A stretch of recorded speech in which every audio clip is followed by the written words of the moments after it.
उम्मीद के साथ कि आप खैरियत से होंगे। मैं हूं ज़ियाउर रहमान, ज़िलज़ life adviser and career counsellor.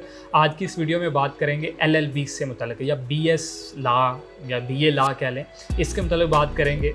पहले क्या होता था कि आप अगर BA करते हो, FA FSC करने के बाद 2 साल BA करते हो तो फिर आप एलिजिबल होते थे लॉ करने के। 3 साल प्रोग्राम होता था। 3 साल LLB होता था, बहुत सारी यूनिवर्सिटी करवा रही होती थी।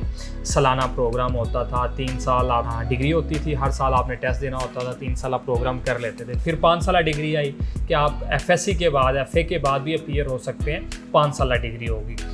लेकिन अब पाकिस्तान में जो 3 साल प्रोग्राम था उसको ख़त्म कर दिया गया है। अब अगर आप लॉ करना चाहते हैं तो आपको FSC FA के बाद अपीयर होना होगा 5 साल डिग्री में। कुछ यूनिवर्सिटीज़ सालाना प्रोग्राम के तौर पे चला रही हैं इस डिग्री को, कुछ सेमेस्टर सिस्टम के तौर पे चला रही हैं। सेमेस्टर होंगे तो 5 साल डिग्री है तो इसमें 10 सेमेस्टर बन जाएंगे, तो 10 सेमेस्टर के बाद आप एडवोकेट बन जाएंगे और लॉ की डिग्री कंप्लीट कर लेंगे। बहुत सारी यूनिवर्सिटी ऑफ़र कर रही हैं। लॉ के अलग से कॉलेजेस बने हुए हैं, उन कॉलेजेस से आप डिग्री कर सकते हैं। प्राइवेट गवर्नमेंट दोनों तरह के इंस्टीट्यूट पाए जाते हैं। लॉ में स्पेशली जो आपके साथ बात करना चाह रहा हूँ, इसका स्कोप क्या है, कौन लोग कर सकते हैं, किन लोगों को करना चाहिए, इस वीडियो में हम इसी से मुतल्लिका बात करेंगे। किन लोगों को लॉ करना चाहिए, हर एक को नहीं। ऐसा नहीं है कि हमारे मोहल्ले के जो वकील साहब हैं बड़ा पैसा कमा रहे हैं, बड़ा नाम है, तो मुझे भी वकील बन जाना चाहिए, नहीं।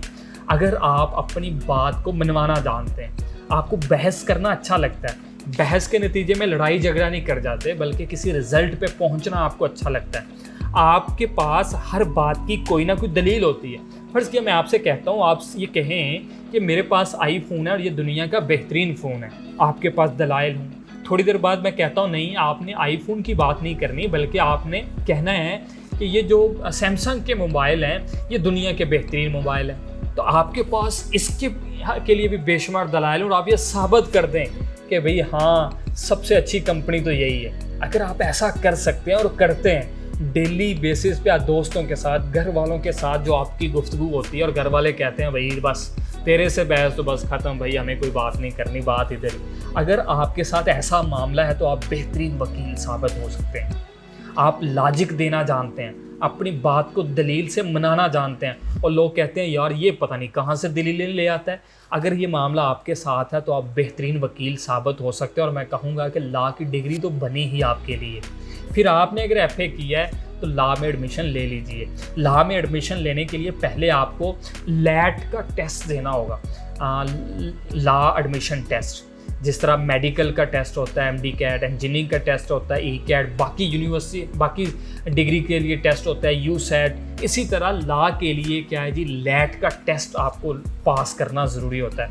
अगर आपने लैट का टेस्ट पास नहीं किया तो आपका एडमिशन मुश्किल हो सकता है। इसलिए आपको पहले लैट पास करना होगा, फिर एडमिशन के लिए अप्लाई करना होगा। एडमिशन के लिए अप्लाई करते हैं तो इस 5 साल डिग्री के बाद आप वकील बन सकते हैं। फिर आपके लिए आप सिविल सर्विसेज में जा सकते हैं, CSS की तैयारी कर सकते हैं। आपके लिए बड़ी अपॉर्चुनिटीज़ हैं जिन लोगों ने लॉ किया होता है। आप किसी भी ऑर्गेनाइजेशन में as a consultant, legal consultant के तौर पे जा सकते हैं। आप जुडिशरी में जा सकते हैं। आप अपना एक चैम्बर बना के आप प्राइवेट अपने लोगों के केस ले सकते हैं और इस तरह आप अपना बिज़नेस चला सकते हैं। आप किसी ऑर्गेनाइजेशन को ज्वाइन कर सकते हैं, लोगों को लीगल कंसल्टेंसी दे सकते हैं। आप कॉन्स्टिट्यूशन और लॉ पढ़ा सकते हैं आप मुख्तलिफ लॉ कॉलेजेस में। तो स्कोप बहुत ज़्यादा है और वकीलों के मुतालिक तो सारी दुनिया जानती है कि ये अपना स्कोप तो वैसे ही बना लेते हैं। उम्मीद करता हूँ अगर आप इंटरेस्ट आपका मैच करता है लॉ के मॉड्यूल से, लॉ के सब्जेक्ट से, और आप अपनी बात को दलाइल से मनवाना जानते हैं, तो ये फील्ड आपके लिए बेहतरीन हो सकती है। इसका लाजमी इंतखाब कीजिएगा। अपना बहुत सारा ख्याल रखिएगा। अल्लाह हाफ़िज़।